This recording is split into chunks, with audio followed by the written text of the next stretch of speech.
So I'm going to go ahead and address this golf ball now. So I'm just setting up to this golf ball, club down on the ground here just to give you an indication of my target line. So I'm aligning myself up to the golf ball. I've got a 7-iron here, so I'd encourage you to go and get yourself a 7-iron just to work through these same exercises with the golf club on the ground to give you an idea of your alignment. So addressing the golf ball there, maintaining good posture, good distance away if you need to check that, and then a good solid grip. From this position, as we start the backswing, we really want to wind up the body using the shoulders to start with. So as I turn away from the golf ball, the only thought process I have is actually winding that left shoulder around under my chin. So if I can take that back, left shoulder comes around under the chin and nothing else moves. I want to be nice and solid down here with my legs and my knees, not really winding my hips too much at the moment. And particularly avoiding the classic golfer mistake really of flipping the hands away too much here, taking it back too much with the forearms and the hands, working it too much inside the line. So it's just going to be a shoulder turn, taking the golf club back to around about the hip height, the belt buckle position, just by turning that top half. So from the down the line view, what you should start to see now is taking that golf club back through to this position.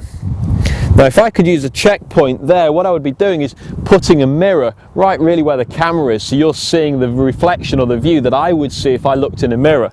So turning back from that position round to there, what I'd like to be able to see is when I look in the mirror that I can't see my hands because the club head is directly in the way of my hands.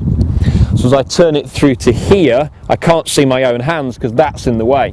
If I'd got the golf club too much what we'd call in the inside, I would have the club laid off behind me and flat, and I'd get a good view of my hands, and likewise this way too steep, too much on the outside, again I'd be able to see my hands.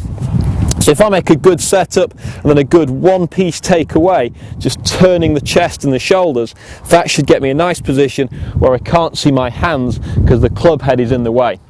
So go ahead, grab yourself a 7-iron, get that good setup and posture, and work your way back with a mirror behind you. Get that takeaway position, see if you can work it with the shoulders and not too much with the hands and the arms, using that little belt buckle height checkpoint to make sure you've got your good takeaway on the right path for a good swing. So another little checkpoint to use of that halfway back position would actually be to look at the angle or the position that you've got the golf club into. If your golf club started off so the golf club is pointing at the flags, then as it comes away here, we can actually see the direction that the leading edge, this front edge here, which direction this is pointing in. Now if it's square to the target line here, pointing in the right direction, by the time it gets through to this height here, it should actually still be roughly the same angle as my spine. So good posture, good turn away, the leading edge there will be the same angle as my spine. If I was to take the golf club back and have it open, it would be aiming at the sky. That would be too much hand action in that first part of the swing. Or closed, pointing down at the ground here would be in a closed position, and again that would be too much hand rotation in the backswing, what we call hooding or shutting the golf club. So from a good address position, turn the shoulders and nothing else. That club face pointing at the camera or into the mirror would just be perpendicular to my spine angle, slightly in from the vertical position.